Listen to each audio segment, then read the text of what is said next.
എറണാകുളം ചേരാനല്ലൂരിൽ വിദേശത്തെത്തിക്കാമെന്ന് വാഗ്ദാനം ചെയ്ത് ഇതര സംസ്ഥാനക്കാരുടെ കയ്യിൽ നിന്ന് പണം തട്ടിയ കേസിൽ പ്രതികൾക്കായി അന്വേഷണം തുടരുന്നു. 10ഓളം പേരെയാണ് ഇനിയും പിടികൂടാനുള്ളത്. പശ്ചിമബംഗാൾ സ്വദേശി ഇന്നലെ അറസ്റ്റിലായിരുന്നു. ലിഡിയ ജേക്കബ് വാർത്തകൾ ചെയ്യുന്നു. ലിഡിയ, ചെറിയ അതിക്രമമൊന്നുമല്ല. അവരെ അവിടുന്ന് കൊണ്ടുവരിക, എന്നിട്ട് വീട്ടിൽ കൊണ്ട് പൂട്ടിയിടുക, എന്നിട്ട് ഫ്ലെക്സിന്റെ മുന്നിൽ നിന്ന് ചിത്രം എടുത്ത് ബന്ധുക്കൾക്ക് അയച്ചു കൊടുക്കുക, 10-40 ലക്ഷം രൂപ ഉണ്ടാക്കുക, എന്നിട്ട് അവരെ ഉപദ്രവിക്കുക. ഒരു അക്രമി സംഘമാണത്. അപ്പോൾ അക്രമി സംഘത്തിൽ എത്ര പേരുണ്ട്, എത്ര നാളായി ഇവർ ഈ പണി തുടരുന്നു, എത്ര പേരെ ഉപദ്രവിച്ചു തുടങ്ങിയ വളരെ വിശദമായ അന്വേഷണം ആ കാര്യത്തിൽ വേണം. Lydia, good morning.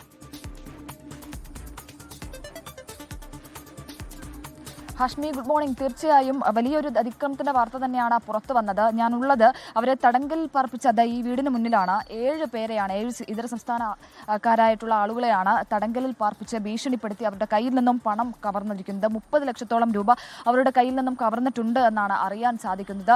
പോലീസ് അതിൽ അന്വേഷണങ്ങളും കാര്യങ്ങളും ഒക്കെ നടത്തി വരികയാണ്. പ്രത്യേകിച്ച് 10ഓളം പേരടങ്ങുന്ന ഒരു വലിയ സംഘമാണ് ഇതിന് പിന്നിലുള്ളത് എന്നാണ് അറിയാൻ സാധിക്കുന്നത്. അതിൽ ഒരാളാണ് ഇന്നലെ അറസ്റ്റിലായത്. വെസ്റ്റ് ബംഗാൾ സ്വദേശിയായിട്ടുള്ള അബ്ദുൾ റഹീം എന്ന് പറയുന്ന ആളാണ് ഇന്നലെ അറസ്റ്റിലായിട്ടുള്ളത്. മറ്റുള്ള ആളുകളെ കൂടി കണ്ടെത്തേണ്ടതുണ്ട്. ഈ ഒരു തട്ടിപ്പിന്റെ വിവരങ്ങൾ അറിയേണ്ടതായിട്ടുണ്ട്. ഏകദേശം 6 ദിവസത്തോളമാണ് അവരെ ഈ വീടിനുള്ളിൽ പാർപ്പിച്ചത്. ഇതിന്റെ 2ാമത്തെ നിലയിലാണ് അവരെ പാർപ്പിച്ചിരുന്നത്. അവരെ കെട്ടിയിട്ട് മർദ്ദിക്കുകയും ചെയ്തതടക്കമുള്ള പരാതികളുണ്ട്. എന്തായാലും ഓരോരുത്തരുടെ കയ്യിൽ നിന്നും 30 ലക്ഷം രൂപ വീതം തട്ടിയിട്ടുണ്ട് എന്നാണ് അറിയാൻ സാധിക്കുന്നത്. ഇപ്പോൾ ആ ഒരു സംഭവം കണ്ട ഒരു ദൃക്സാക്ഷിയും അതുപോലെ തന്നെ ഈ വീടിന്റെ തൊട്ടടുത്ത് താമസിക്കുന്ന ഒരാളും നമ്മളൊപ്പം ചേരുന്നുണ്ട്. ചേട്ടാ, എന്താ സംഭവിച്ചത്? നിങ്ങൾ എന്താ കണ്ടത് കഴിഞ്ഞ ദിവസം? ഈ വ്യാഴാഴ്ച ദിവസേ ഉച്ച സമയത്ത് ആദ്യം ഒരാൾ ഇവിടെ നിന്ന് ഡോറൊക്കെ പൊളിച്ച് ചാടിപ്പോന്നു. പിന്നെ പുറകിലൊരു 4 പേര് ചാടിപ്പോന്നു. അപ്പോൾ അവർ ഹിന്ദിയാർന്ന് സംസാരിച്ചിട്ടുണ്ടായിരുന്നു. അപ്പോൾ അവർ ഞങ്ങളെ രക്ഷിക്കണം, ഇവിടെ 6 ദിവസമായി തടങ്കലിൽ പാർപ്പിക്കണേന്ന്. അപ്പോൾ ഞാനുടനെ പോലീസിനെ വിളിച്ച്, ചേരാനല്ലൂർ പോലീസ് കൃത്യമായിട്ട് വന്ന് ഇതിൻ്റെ അകത്ത് കയറി. അപ്പം ഞങ്ങളിവിടെ അടുത്ത് താമസിക്കണേയുള്ള നിങ്ങൾക്ക് ശബ്ദമൊക്കെ ഉണ്ടാക്കാറുണ്ടെന്ന് ചോദിച്ചപ്പോൾ അവരെ കെട്ടിയിട്ടേക്കണായിരുന്നു. പിന്നെ തോക്കൊക്കെ ചൂണ്ടിയാണ് ഇതിൻ്റെ അകത്ത് നിർത്തിയെന്നാണ് പറഞ്ഞത്. പിന്നെ ഇവിടെ താമസിച്ചവർ ഈ ഒരു സംശയം ഉണ്ടാക്കിയില്ല. ഇവിടെ നിന്ന് ഒരു 4 പേര് ഇവിടെ ഷട്ടിൽ കളിക്കുക. ശബ്ദവും കാര്യങ്ങളും ഒന്നും തന്നെ കേട്ടില്ല. ഒന്നും കേട്ടില്ല. ഒരു അസ്വാഭാവികതയും തോന്നിയില്ല. ഈ നാട്ടുകാരോട് ഒരാൾ സംസാരിക്കുമായിരുന്നു ഇവിടെ ഉള്ളവരോടൊക്കെ. അവരൊരു സംശയമില്ലാത്ത രീതിയിലാണ് ഇത് ചെയ്തത്.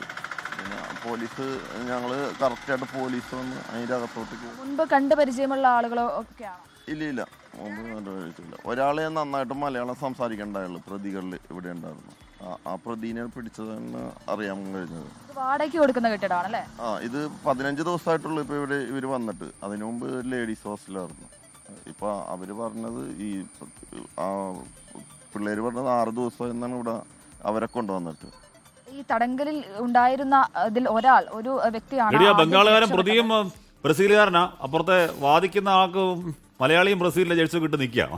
അതൊരു ബ്രസീൽ മുക്കാൻ തോന്നോ ചേരാനല്ലൂര് ആ സ്ഥലം.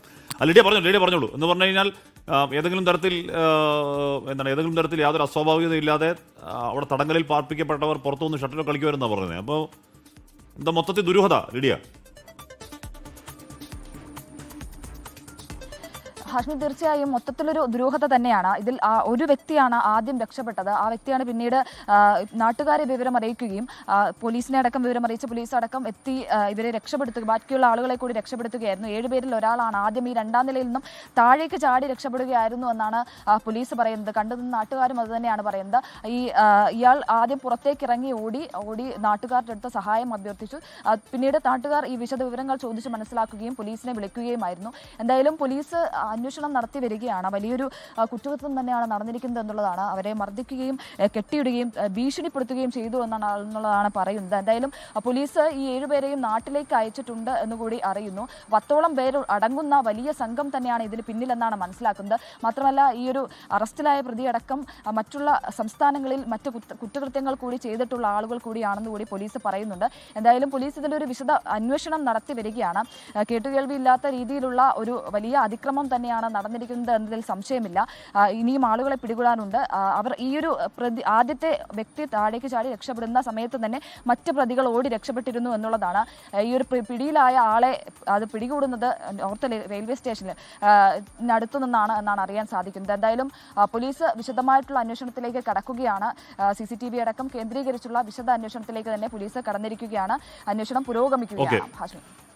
കാനഡ കൊണ്ടുപോകാന്ന് പറഞ്ഞിട്ട് ആൾക്കാരെ കൊണ്ടുവരിക, എന്നിട്ട് ഇവിടെ ഒരു വീട്ടിൽ കൊണ്ട് പൂട്ടിയിടുക, എന്നിട്ട് വീട്ടുകാരടുത്ത് നിന്ന് ബാക്കിൽ കാനഡ ഫ്ലക്സ് ഒക്കെ വെച്ച് അതിൽ നിന്ന് ചിത്രം എടുത്തിട്ട് വീട്ടുകാർക്ക് അയച്ചു കൊടുക്കുക, പണം വാങ്ങുക. 30 ലക്ഷം രൂപ ഇത്തരത്തിൽ ഉണ്ടാക്കിയെന്നാണ് പറയുന്നത്. പക്ഷേ അവിടെ തടങ്കലിൽ പാർക്കപ്പെട്ടവർ പുറത്തു വന്ന് വളരെ സാധാരണക്കാരെ പോലെ പെരുമാറി ഷട്ടിൽ കളിച്ചു എന്നൊക്കെ അയൽവാസികൾ പറയുമ്പോൾ അപ്പോൾ ഒരു സംശയം, അതെന്താണ് നടക്കുന്നത് അന്വേഷിക്കട്ടെ.